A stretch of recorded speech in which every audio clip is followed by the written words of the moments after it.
Amen. Bwana Yesu asifiwe. Amen. Amina. Barikiwe sana kwa ibada. Mungu mwema kufikisha hadi hapa. Nipo mbele yenu kwa ajili ya kipindi cha Sunday School. Wengi na mnafahamu kwa jina hilo. Yupo hapa kwa ajili ya kujifunza. Leo ni siku ya Jumapili, tutajifunza maneno ya Mungu tupate kuongezeka katika imani, tuweze kupiga hatua zaidi. Bwana Yesu asifiwe. Basi kama unifahamu kwa majina, naitwa Isaac Kundara. Amen. Unaweza kuniita mtumishi nimeokoka. Bwana Yesu asifiwe. Mungu awabariki sana. Amen. Amen. Basi sitachelewa sana. Tutajifunza somo kwa ufupi sana kulingana na muda wetu. Wewe unaoandika, unaweza ukaandika gharama za kulinda utakatifu. Bwana Yesu asifiwe. Wewe unayeandika, unaweza ukaandika gharama za kulinda utakatifu. Somo hili nimeliandika katika mafunzo tofauti, lakini Mungu ndio akaniambia kwamba katika kufundisha somo hili pia utashuhudia kwamba kuhusu nini ambacho nimekuambia. Nakumbuka Mungu katika mwaka huu nilikuwa na maombi kadhaa. Mojawapo ilikuwa ni kumwambia Mungu kwamba katika kipindi hiki cha mwisho ni kitu gani ambacho nakichukia zaidi. Bwana Yesu asifiwe. Nilikuwa mmoja wa waombeao katika mwaka huu. Katika kipindi hiki cha mwisho kitu gani ambacho nakichukia zaidi duniani? Lakini Mungu ni mwaminifu na akanionyesha katika maono. Mimi nikipata muda hapo kati ya somo nitautoa huo ushuhuda. Ushuhuda utakujenga sana. Bwana Yesu asifiwe. Basi tutaanza kujifunza kwanza hili somo, Roho Mtakatifu atakapotuongoza. Basi nimshukuru Mungu kwa ajili ya kuendelea. Mungu, nasema asante kwa kuwa uko pamoja nasi toka asubuhi hadi wakati huu. Baba, najikabidhi mbele zako. Naomba neema yako kaweze kuniongoza. Roho mafunuo, roho wa walimu, roho mafundisho, kaniongoze katika wakati huu tunapoenda kutafakari neno lako. Katumie tu kinywa changu Baba, ukalitoe utukufu wewe. Katika jina la Yesu Kristo tunaomba. Amen. Amina. Nami kila wote tunafahamu maana tofauti ya utakatifu. Kuhusu gharama za kulinda utakatifu, nataka tujifunze gharama. Nimeandika tu gharama, siko gharama nilizoandika mimi, siko gharama mbili tu ambazo tutajifunza, lakini gharama hizi ni muhimu sana. Kusaidia sana, tunisaidia sana kuweza kuimarisha ni utakatifu ndani yako. Bwana Yesu asifiwe. Basi sasa na utakatifu kwa kifupi naweza kusema ni usafi wa roho, nafsi na mwili. Kama wote tunaofahamu, unapozungumzia neno utakatifu ni usafi wa roho, nafsi na mwili. Bwana Yesu asifiwe. Kwa kufanywa na Mungu pekee yake kwa kupitia damu ya Yesu Kristo. Bwana Yesu asifiwe. Hii ni maana ambayo tunaweza kila mtu na mimi anafahamu, lakini kama ulikuwa unafahamu, hiyo ndio maana nini ya utakatifu. Tunapozungumzia utakatifu, maana yake ni ule usafi wa roho, nafsi na mwili. Bwana Yesu asifiwe. Ni vitu hivyo vitatu muhimu, ndio viwe nini? Viwe visafi. Vitu hivyo vitatu vikiwa visafi, maana yake ni hiyo nini? Maana ya utakatifu umejifunza na umeelewa. Bwana Yesu asifiwe. Kwa hiyo ukiwa msafi wa roho tu, nafsi ikawa chafu au mwili ukawa chafu, maana hapo utakatifu bado haujakamilika. Bwana Yesu asifiwe. Kwa hiyo ni muhimu sana safisha haya maeneo matatu: roho, nafsi na mwili. Bwana Yesu asifiwe. Kwa hiyo hii ilikuwa ni maana kwa kifupi ya maana nini ya utakatifu. Bwana Yesu asifiwe. Lakini kupitia maombi, lakini Mungu mimi aliweza kunifundisha kwamba unaweza ukatafakari kuhusu utakatifu. Ni ule uwezo wa kushinda mawazo mabaya yote anayokuja ili kupelekea kutenda dhambi au kutenda jambo lisilompendeza Mungu. Bwana Yesu asifiwe. Hii pia huwa naitumia sana kuweza kushinda na kulinda utakatifu sana. Kila wazo, dhambi huwa inatokana na wazo, jinsi unavyowaza.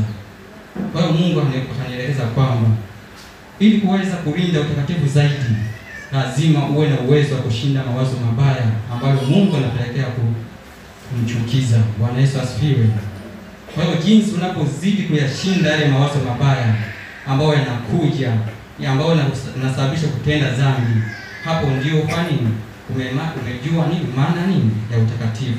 Kila wazo baya ambalo unatenda au inakujia akilini, jinsi yani vile unapolishinda, hapo umefanikiwa nini? Utakatifu. Maana wengi tunafahamu kwamba dhambi asilimia kubwa zinatokana nini? Na mawazo. Uwezi hapa mimi kanichukia bila kuanzia nini? Wazo. Nilikuja wazo kwanza, ndipo kanichukia mimi. Bwana Yesu asifiwe. Kwa hiyo hii ni maana ambayo Mungu alinifundisha pia ya kuweza kuelewa zaidi kuhusu nini? Utakatifu. Bwana Yesu asifiwe. Kwa hiyo ni muhimu sana pia kufahamu hivyo kuhusu nini? Utakatifu. Kwa hiyo cha kuzingatia kwamba Mungu anayetakasa watu wote, Mungu ndiye anayetakasa watu wote kupitia damu ya nani? Ya Yesu Kristo. Hakuna mtu au mwanadamu yote ambaye anaweza kutakasa mtu dhambi zake tofauti na nini? Ni damu ya Yesu Kristo. Bwana Yesu asifiwe.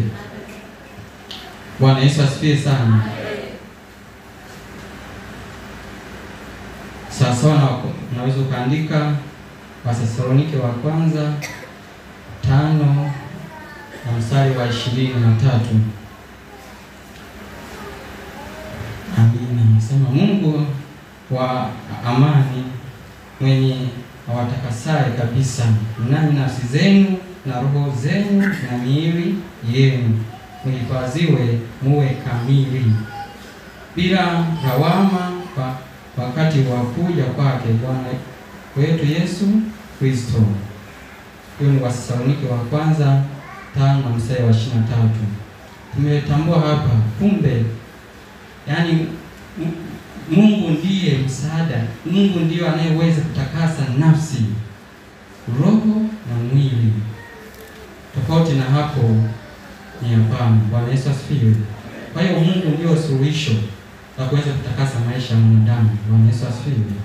Kwa hiyo ni muhimu sana uweze kumwamini Mungu na kuweza kuomba rehema kila wakati ili aweze kutusafisha maisha yetu na njia zetu ziweze kumpendeza. Bwana Yesu asifiwe. Amen.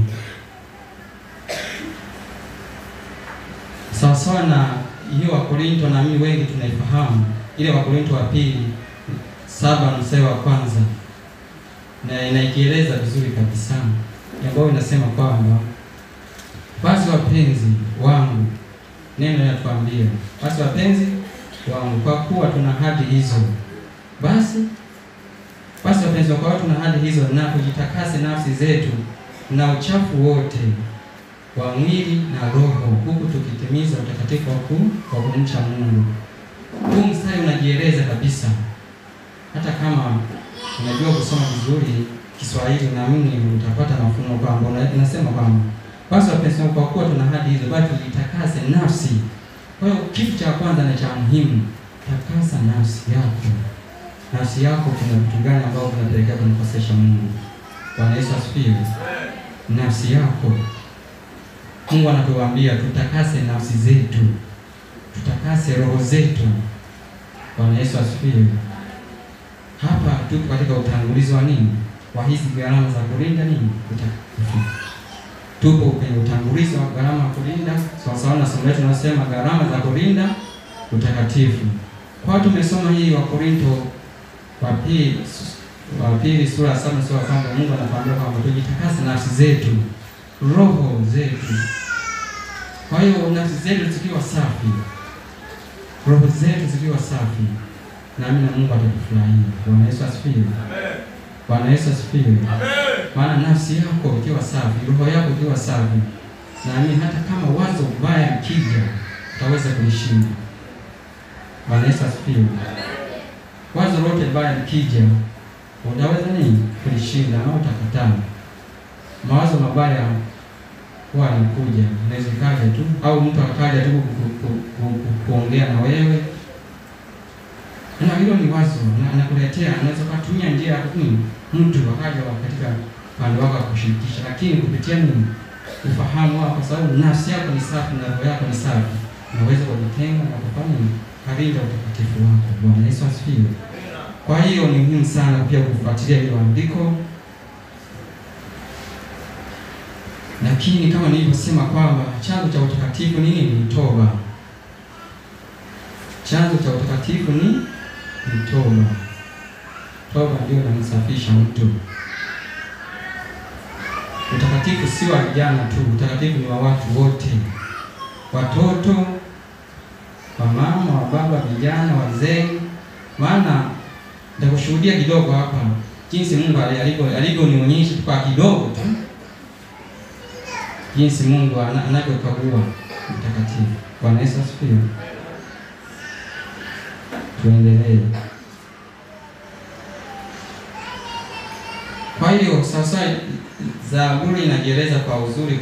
Zaburi hiyo 51 inajieleza ule mstari wa 7 inajieleza kwamba tunapotubu kwa kumaanisha kuacha dhambi, maana yake tunasafishwa. Tunapotubu kwa kumaanisha kuacha dhambi, kwa nini? Tunasafishwa na kuwa safi. Kwa kuna dhambi ambayo inakutesa. Unapotubu kwa kumaanisha toka ndani ya moyo, Mungu anakusafisha, anakusamehe na unakuwa safi. Aidha katika upande wa nafsi, roho au mwili. Ni maeneo matatu ambayo ni muhimu sana. Bwana Yesu asifiwe. Kwa hiyo ni muhimu pia kufahamu kuhusu hilo.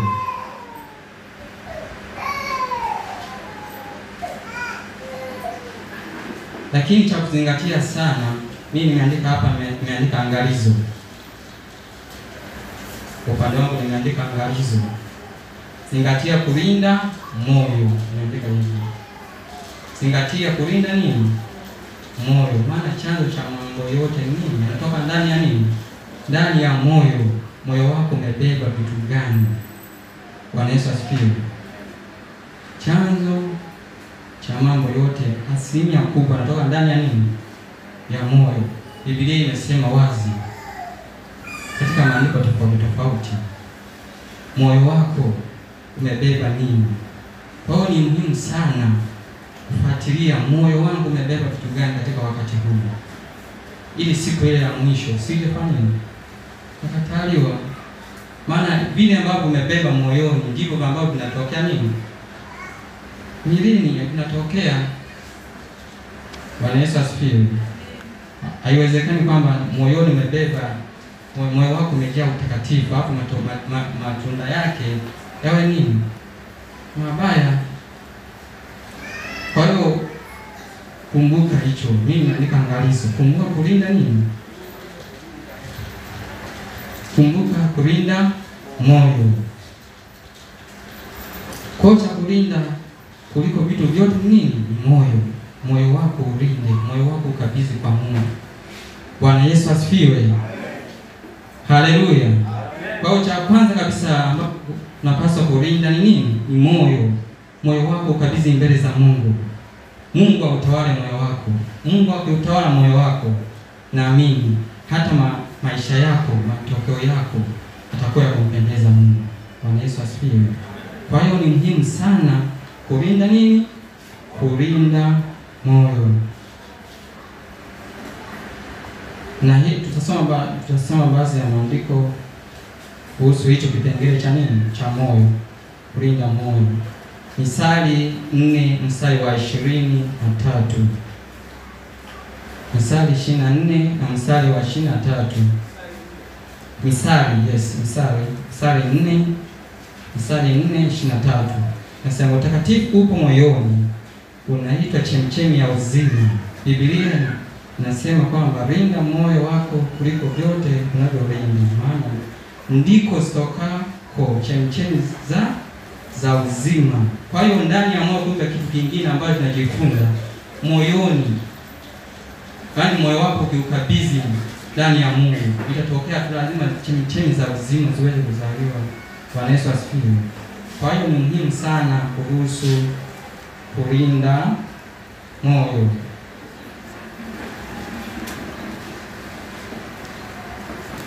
Bwana Yesu asifiwe. Kwa hiyo utangulizi ulikuwa umeishia hapo. Utangulizi wa nini?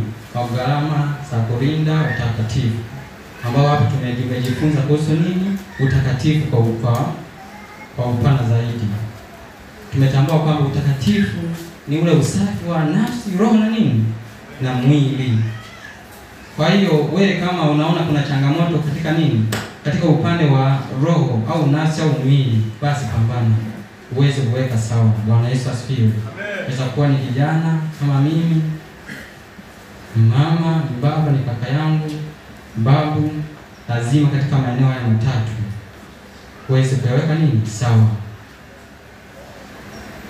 Bwana Yesu asifiwe. Basi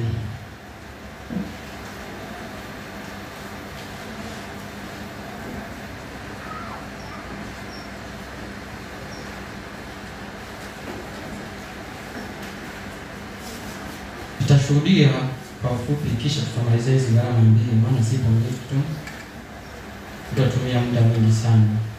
Tutashuhudia kwa ufupi sana, naomba tu mnisikilize kwa makini. Tutashuhudia tu kwa ufupi sana jinsi Mungu alivyonionyesha kwa ufupi. Nimesema kwamba katika mwaka mmoja ya ombi langu ambao ilikuwa mojawapo ni kumuomba Mungu anionyeshe kwamba kitu gani ambacho nakichukia zaidi leo kipindi hiki cha mwisho. Na siku ya mojawapo ya siku katika mwaka huu, katika usiku alifundisha kwamba katika maono alipeleka sehemu ambapo kuna watu wa aina mbalimbali, lakini kwa kuona kwangu niona hasa nini? Vijana wa mama. Bwana Yesu asifiwe. Nasema ambacho mimi nilikishuhudia, ambao nilikiona na kufahamu. Maana katika maono unaweza vitu vingine unavifahamu na kuviona na vikakaa katika nini? Katika akina vyetu kutoka. Bwana Yesu asifiwe. Niliona vijana wakitupo katika nini? Katika moto. Sasa nilipoona hivyo nikajiuliza kuna nini? Ndipo Mungu akasema kwamba vijana katika wakati huu, kati ya dhambi ambayo wanaichukia sana ni zinaa, dhambi ya uzinzi. Katika dunia hii ya sasa, dhambi kubwa ambayo Mungu anaichukia sana ni dhambi ya zinaa, uzinzi. Bwana Yesu asifiwe. Kwa hiyo kati ya chukizo kubwa ambao Mungu amenifundisha na akanionyesha katika kipindi hiki, zinaa Mungu ndio anachukia sana, hasa kwa vijana. Bwana Yesu asifiwe. Dhambi ya zinaa. Biblia imesema ukweli. Na mimi wote hapa ni wasomaji wazuri wa Biblia. Kuhusu nini? Zinaa. Mungu amezungumzia nini kuhusu zinaa? Mungu anachukizwa sana na nini? Zinaa. Bwana Yesu asifiwe. Kwa hiyo katika kuangalia hivyo, nilikuwa naona vijana, tashuhudia tu kama vile ambavyo nilionyeshwa. Niona vijana wakiwa wamepanga mstari. Yaani unapanga mstari namna hii, wote mnapangana hivi. Alafu ukifika katika zamu yako, utashuhudia ambao walikuwa wanakaguliwa. Katika eneo hilo huwezi kujitetea. Bwana Yesu asifiwe. Bwana Yesu asifiwe. Katika eneo hilo huwezi kujitetea na huwezi tulisoma hiyo Zaburi ya 139. Mungu anajua njia, anajua maisha yetu kwa ujumla. Mungu huwezi kumficha hata jambo hilo moja. Yaani mimi nilipoamka leo asubuhi, anajua nimeamkaje, nimepita wapi, nimeongea nini, nimefanya nini, nimetenda nini. Na vitu gani ambavyo vimefanyika utukufu kwake, na vitu gani ambavyo vimefanyika ambavyo ni hasara. Bwana Yesu asifiwe. Kwa hiyo Mungu anafahamu sawa, yaani vizuri sana maisha yetu. Nitashuhudia hapa nilichora mfano hapa. Nilichora mfano sawa sawa na jinsi nilivyoonyeshwa. Hapa kuna sidhani kama huko nyuma mtaona. Unaona hapa kuna maneno haya hapa ya juu. Hapa kuna maneno haya ya chini ambayo yametiwa kivuli, inaitwa kushedi. Kama wewe ni mzoefu wa kutumia nini? Kompyuta au simu. Kama unataka maneno wana nyingi huwa wanatumia kwa kwenye shedi ili kuweza kukopi kwa urahisi kuwapeleka sehemu nyingine. Yes. Unaona hii rangi? Kuna rangi hii ya kwanza na rangi hii ya pili. Na nimetoa hii mifano ili kuelewa katika ile eneo Mungu alikuwa ananifundisha nini. Inaweza kuwa ni wewe hapo, inaweza kuwa ni mwingine anayenisikiliza. Katika ile eneo Mungu alikuwa anatumia kwa ajili ya yaani kama kuskani. Yaani mimi nimeamka leo, nimeandika hapa kwamba mfano hii ya kwanza hii nimetenganisha. Kuna hii ya kwanza na ya pili. Nimeandika ile ya kwanza kama zai kuna huko nyuma mnaona. Hii ya kwanza nimeandika mfano wa mtu ambaye anakosa kwenye anakosa ambaye anaonekana anakosa kwenye lango katika lile eneo. Katika hii ya kwanza hii kuna maneno kuna herufi ngapi najihesabu hapo nitakwambia. Kuna herufi hizi hapa. Kuna herufi 6 mwishoni. Kama uko karibu utaona. Kuna herufi 6 ambazo hajawekwa rangi. Bwana Yesu asifiwe. Kama uko karibu utaona. Kuna herufi hapa 6 hazijawekwa rangi. Maana yake Mungu alikuwa anakagua maisha ya kijana. Mfano alinionyesha kama mfano zaidi ya 4 ya tofauti vijana tofauti. Kuna vijana wengine waliamka asubuhi wakaanza kutembea. Nimeandika maneno mfano wa maisha ya mtu. Anaanza kutembea, siku inaenda anatembea siku inaenda. Ndio maneno anaishi. Jinsi nilipoweka hiyo rangi, yaani huko Mungu hajamkosea. Bwana Yesu asifiwe. Yaani huko anatembea na ile nguvu ya nini? Ya Mungu. Yaani bado Mungu hajamkosea chochote. Anatembea, inaweza kuwa anaenda shuleni, anaenda kazini, anaenda sehemu yote na maisha yake ya kawaida. Lakini jinsi nilivyoona kuna kijana mmoja wapo ambaye alionyesha mfano. Alikuwa anatembea lakini akakutana na binti akiwa amevaa ovyo. Yaani sijui ni lugha nzuri mbaya lakini ili kuelewa. Alikuwa amevaa mavazi ambayo sio ya kujisitiri. Bwana Yesu asifiwe. Yes. Hasa yule kijana akaingiwa na ile nini? Roho ya nini? Ya tamaa. Ile roho ile pomwingia ndipo pale wakaanza ile mazungumzo na yule binti. Hapo katika kuanza mazungumzo yale, ile ilikuwa nini? Ni zinaa. Ndipo hapo nilionyesha nini? Ndipo hapa ilipoishia nini? Kuweka rangi ya maneno. Kwa hiyo ndipo fikia hapa.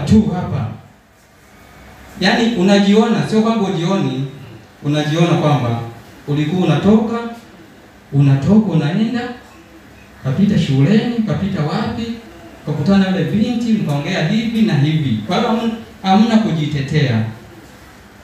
Hamna nini? Hamna kujitetea. Kwani mnaonyesha kabisa.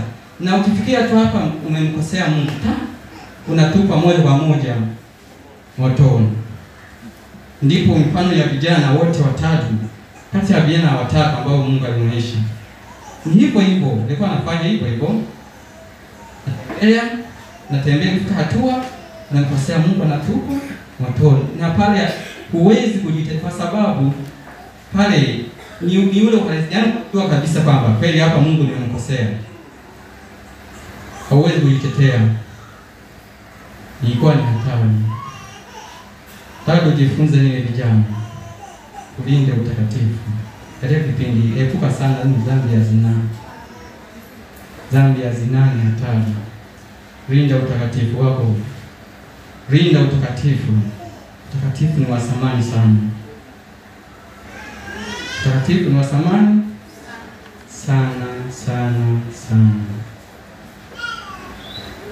Huu ulikuwa mfano hii nani ya kwanza hii, lakini ya pili hii ni ya mtu ambaye hana kosa. Kuna watu wengine ambao walikuwa wanapita kabisa mashine inaskani hadi inamaliza tu. Kwa sehemu nyingine. Walikuwepo tena vijana. Kuna vijana ambao wapo wanamtukuza Mungu, wanamtumikia Mungu. Ambao wamekataa dhambi ya zinaa. Katika kipindi hiki kibaya, kipindi cha hatari. Wapo vijana ambao wamejitenga na dhambi ya zinaa. Kwa hiyo maisha yao yalikuwa yanaskaniwa. Ifika mwishoni hakuna kosa. Kwa sehemu yako. Kwa hiyo ni muhimu sana. Hiyo ilikuwa eneo la nini? La vijana. Dhambi ya nini? Dhambi ya zinaa. Mungu anachukia sana. Kwa kama vijana tunatakiwa kulifahamu hilo. Siku yetu, siku ya vijana. Lakini ni muhimu sana hilo. Inaweza kuwa ikawa muhimu zaidi. Lakini nimesema kwamba nionyesha maeneo hayo mawili. Maeneo mawili. Kuna vijana na wamama. Bwana Yesu asifiwe. Sasa nilipojiuliza, kwani na wamama wanandoa na wenyewe wanatenda dhambi ya zinaa? Nikajiuliza sana katika eneo hilo. Kwa nini? Kwa nini walikuwa wanatupa kweli motoni kabisa? Wapo. Ngoja nishuhudia kabisa. Ndipo Mungu akasema kwamba kuna wapo wa mama ambao wapo kwenye ndoa tayari, lakini misingi yao bado wanaikumbuka. Bwana Yesu asifiwe. Yaani inaweza kuwa umeingia mwanzoni ulikuwa inaweza kuwa maisha yako yalikuwa bado hayatengamana zaidi. Bwana Yesu asifiwe. Umeingia kwenye ndoa bado unakumbuka vitu vya Misri. Walikuwa wanatupa motoni. Anakumbuka inaweza kuwa ulikuwa hujaokoka lakini bado akili yako inakumbuka mtu ambaye ulikuwa naye kipindi cha nyuma. Ilikuwa hatari. Ilikuwa hatari. Mama. Unakumbuka nini kipindi cha nyuma? Unakumbuka vitu vya Misri. Sasa hivi upo kwenye ndoa. Nasema hivi kwamba kwa sababu nilionyeshwa mimi bado sijaingia kwenye ndoa. Sababu mimi pia nilikuwa na mmoja wa kunifundisha. Lakini ni hivyo. Tujue tu kwa ufupi hivyo. Mungu yani ukiingia kwenye ndoa anza kwa vitu ambavyo vitu vya Misri sahau. Mungu ukiomba toba Mungu anafuta vyote, lakini kosa kubwa ukianza kukumbuka ile ni roho, yani roho inaanza kufuatilia. Hilo ni kosa kwa Mungu. Ni kosa kwa Mungu. Ni kosa walikuwa wanatupa motoni. Kwa hiyo ni hatari sana. Tujitahidi mama zangu. Tuanze ombea ndoa yako, tuombea maisha yako ya familia. Achana vitu vya Misri, bishapita. Anza kujenga familia yako na msingi mzuri ya familia. Ili usikutane na hiki. Na wenyewe walikuwa nasikania hivyo. Mfano huo. Na wenyewe ni kwa mstari mrefu. Ni mstari mrefu kweli. Wamama wengi hivyo, wengine walikuwa wanapita, wengine wasimama wanatupwa. Mungu amefunua, anajua nini mawazo. Kwa Mungu anakagua pia sana. Kuna dhambi za mawazo, unawaza nini? Unafikiria nini? Mungu mawazo pia hata mawazo kuna dhambi za nini? Za mawazo yako tu. Ni hatari. Kwa hiyo Mungu pia katika hilo, Mungu kwa nini awasaidie wamama sana sana sana. Mungu akupeleka sehemu hiyo, basi Mungu endelea kumtukuza katika sehemu hiyo. Ombea hiyo familia, sahau ya nini ya nyuma, ushaanza maisha mapya. Damu ya Yesu imekusafisha. Safari kwa nini inaendelea? Usije kukutana kitu nini? Yakabaki maneno mangapi hapa? 6. Ilipotaka ibaki herufi 6. Yaani kidogo tu. Yaani ilikuwa inaenda. Watu wengine yaani sehemu ambayo ilikuwa imebaki ni kidogo tu. Kidogo sana. Wana tupa. Yaani wametoka sehemu ndefu. Yaani mfano ametokea huko. Yaani mfano mwishoni ilikuwa ni hapa. Alafu na kile kimashine hicho. Yaani kama kanja kushedi, anaanza kutembea. Na unapotembea sio kwamba unaonyeshwa nini? Maisha yako kwa ujumla. Unatembea, unajiona.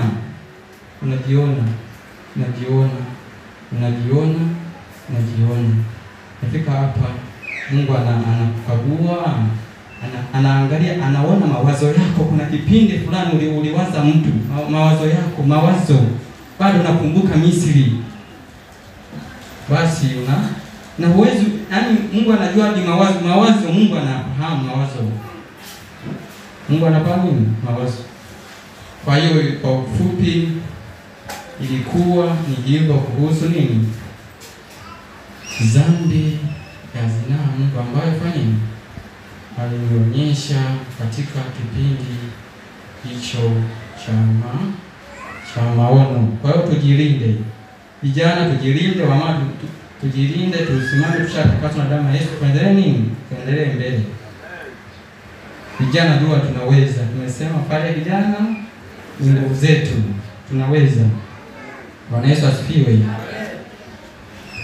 Sitasoma maneno mengi sana. Maana pia kuna maandiko ambayo kati ya nania maandiko ambayo naweza nikakusomea au tukayasoma kabisa. Mfano andiko la tuanzie kwa mama hivi, Mathayo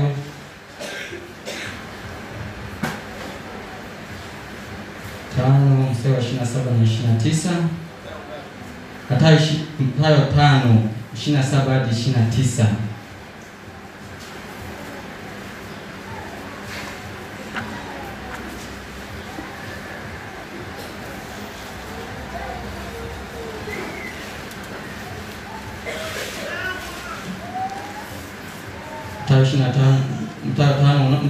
Mtu yote anayepata naweza kasoma tu, mtu yote ambaye amepata 5:29.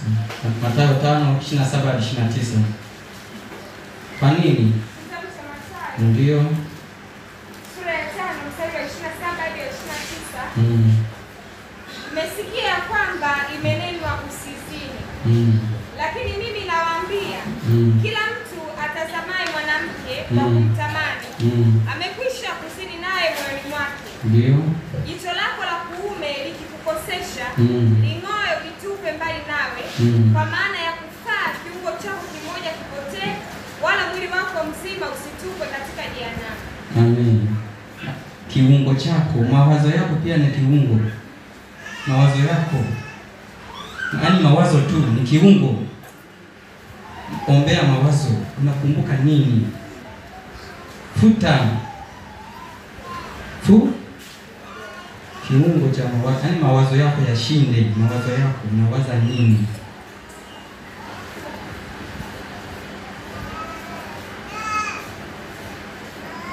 Bwana Yesu asifiwe.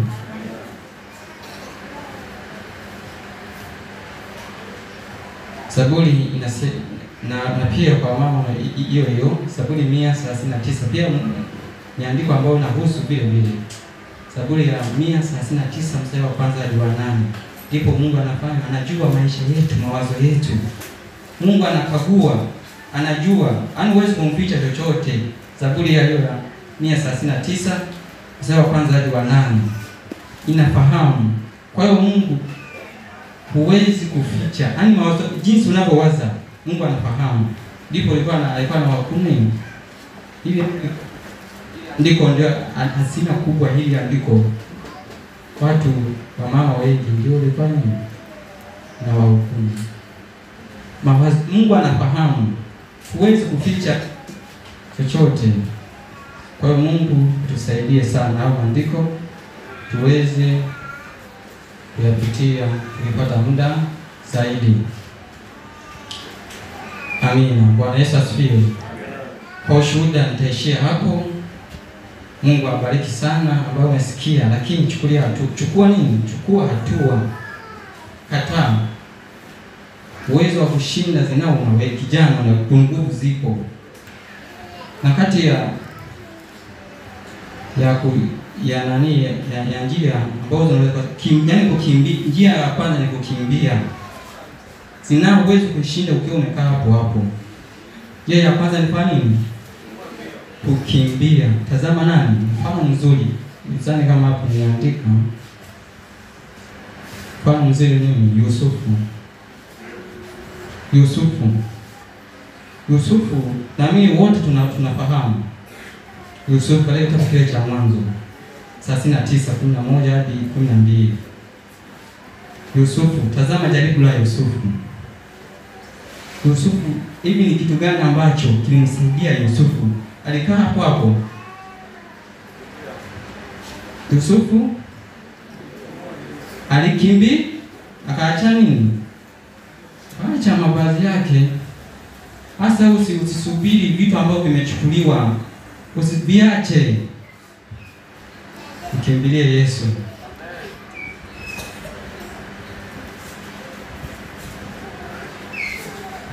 Yaani solution ya kwanza ni hiyo. Umeona kitu mambo yaeleweki. Kimbia. Hiyo ni solution namba 1. Mfano mzuri ni Yusufu. Yusufu alishinda dhambi ya zinaa. Kwa kufanya nini? Kwa kukimbia, kuacha nini? Mavazi yake. Kwa ajili ya kulinda nini? Kulinda utakatifu. Kulinda utakatifu wake. Kwa kuji ni hiyo tu ambayo nimefanya nini? Tunaweza kuitumia sana vijana kuweza kushinda kulinda utakatifu katika maisha yetu. Tutaenda kwa kifupi sana kuhusu kulingana na muda wetu. Tuna mambo mengi. Nitaeleza kwa kifupi sana kuhusu hizi gharama. Andika zifuatazo ni gharama 3 za kulinda utakatifu. Gharama 3 za kulinda utakatifu. Gharama 3 za kulinda utakatifu. Nataka kutafakari gharama 3 ambazo ni muhimu sana katika kulinda utakatifu wako. Zipo gharama nyingi, lakini nimeandika 3 tu. Mwanzo nilisema 2, lakini nisikuwa jiangalia vizuri. Kumbe zipo 3. Gharama 3 za kulinda nini? Utakatifu. Gharama ya kwanza ni kukubali kuongozwa na Roho Mtakatifu. Hii ndio gharama ya kwanza, kukubali kuongozwa na Roho Mtakatifu. Gharama hii ndio ya kwanza ya kuongozwa na Roho Mtakatifu. Maana kitu pekee ambacho yaani ukiokoka, msaada wako wa kwanza ni nani? Roho Mtakatifu. Roho Mtakatifu ndio atakufundisha, atakufunulia jinsi ya kuishi maisha nini? Ya utakatifu, jinsi ya kusafisha roho yako. Wale pamechafuka, yeye atakufunulia. Hapa hapajakaa sawa, roho yako yeye hajakaa sawa, yeye anakufunulia hapa tengeneza. Mwili wako mahali pamechafuka, hapa chafuka. Lakini hizo gharama unazipataje? Jinsi unapotii. Mungu amekuonya hiki, umekiacha, hiyo ndio gharama. Wengi ni changamoto kufanya kulia. Maana Mungu Roho Mtakatifu sio kwamba anakuonyesha vitu vibaya, vitu vizuri ambavyo unavipenda. Inaweza kuwa lakini havina utukufu kwa Mungu. Hiyo ukiviondoa ndipo unarudisha nini? Utakatifu. Ndipo unalinda. Hiyo ni gharama. Msikilize Roho Mtakatifu. Roho Mtakatifu ndio namba 1, gharama ya kwanza. Ukiongozwa na Roho Mtakatifu, naamini utakatifu utaishi katika maisha yangu na katika maisha yako. Kwa hiyo gharama ya kwanza ni kulinda nini? Kukubali kuongozwa na Roho Mtakatifu. Kukubali kuongozwa na Roho Mtakatifu. Roho Mtakatifu akiwa ndani yako, naamini atakufunulia na kukuongoza katika maeneo mbalimbali. Wapi pamebomoka, hapa tengeneza. Ile kutii, hiyo ndio gharama. Hapa pamebomoka, jenga, unajenga. Hiyo ndio gharama.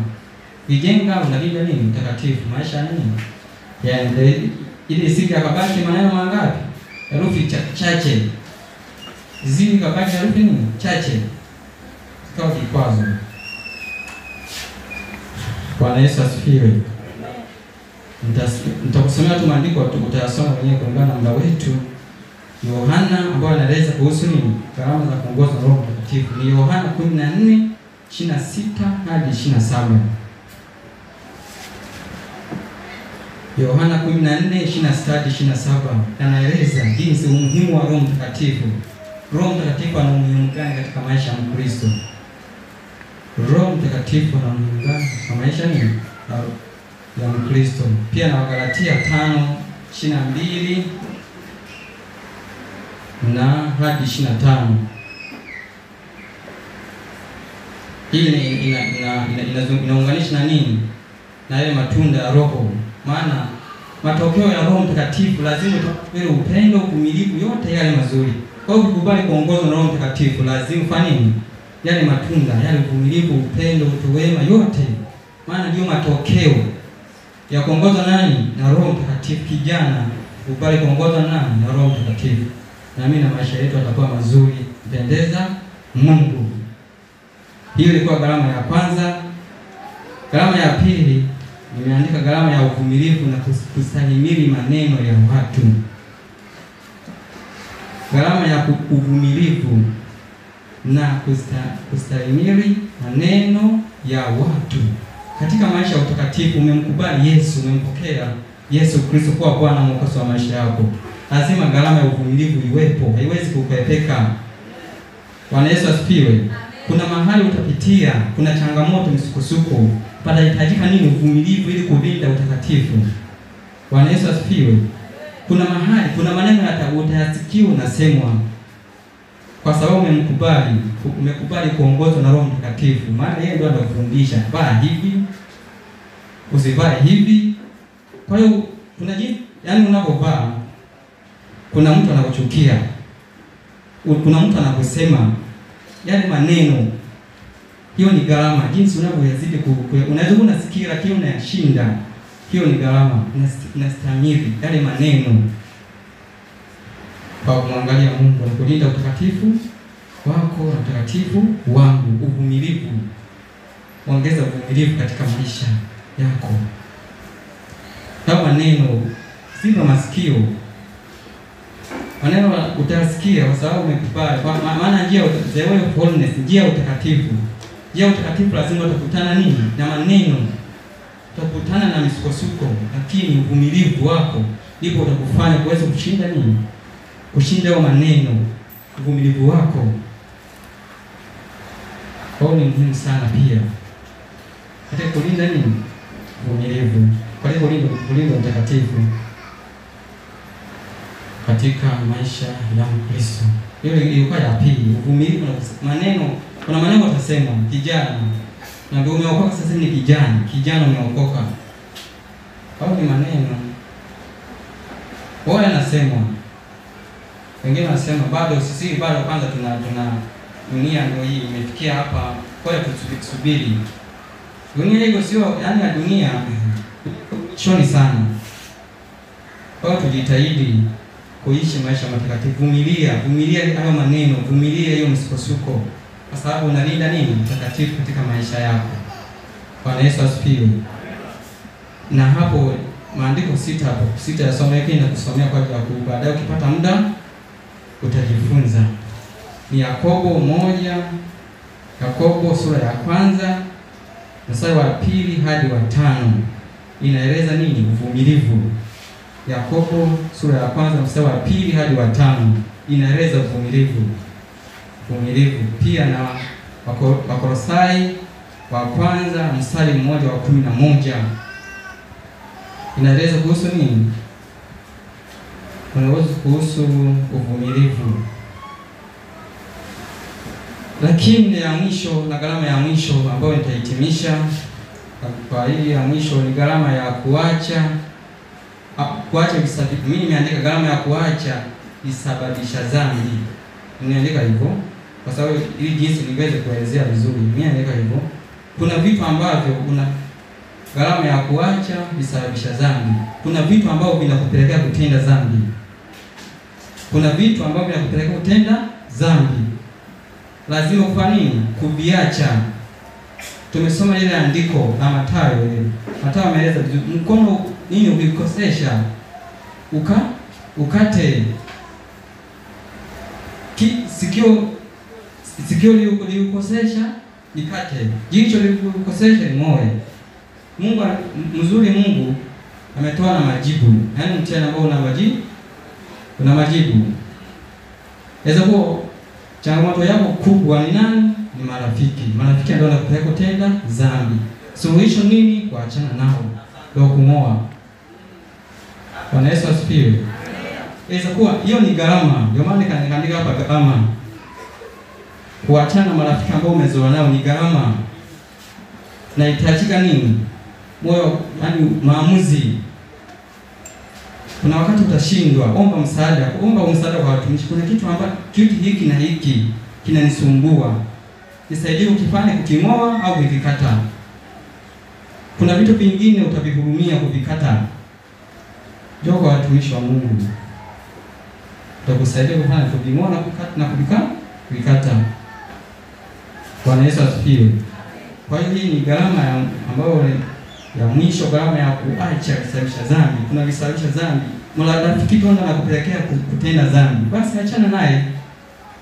Kama nakumbuka kwangu, wewe mshauri kwamba mimi maisha yangu ni hivi na hivi na hivi. Kama unakubali utembea katika njia hizi sawa. Lakini kama hutaki, basi kwani kuna kosa. Unalinda nini? Unalinda utakatifu.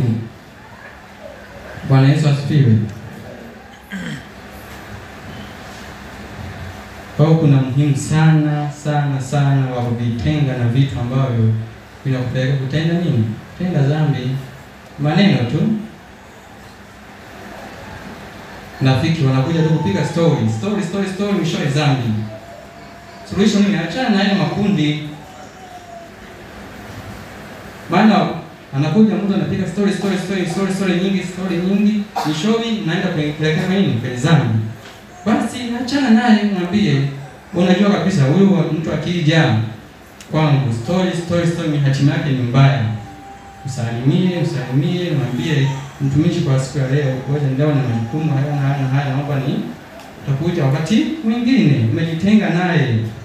Bwana Yesu asifiwe. Atakuja siku ya nyingine. Unamwambia hivyo, mwisho wa nini? Anaacha. Hapo umejilinda utakatifu wako. Bwana Yesu asifiwe. Kwa hiyo kuna muhimu pia kuweza kuishika hili. Kuacha tu. Wewe umejua kabisa kitu ambacho kinakusababisha dhambi ni simu. Tunachukua mfano wa simu. Simu ndio inakupeleka kutenda dhambi. Kutumia simu muda mwingi, mshauri vitu. Unajua kuna asilimia kubwa. Hasa asilimia kubwa kwa sababu ni siku ya vijana. Sio kubwa ndio tesa wengi ni neno la vijana simu. Simu hizi kubwa hizi. Wewe unajua kama kijana simu yako ukiitumia kwa muda mrefu na hatima yake ni mbaya.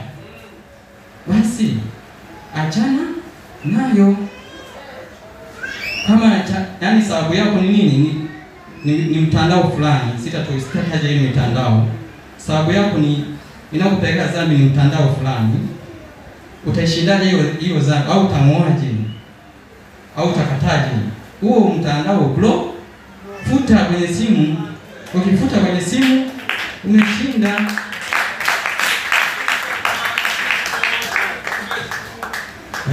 Unaona? Futa. Unajua kama kuna mtandao huu ni yani ni changamoto ya kwanza mtandao. Nikiingia kwenye mtandao huu namaliza masaa 6.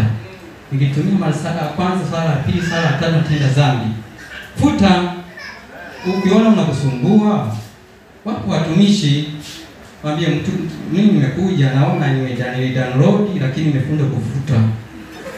Njoo hata mimi nikusaidie kufuta.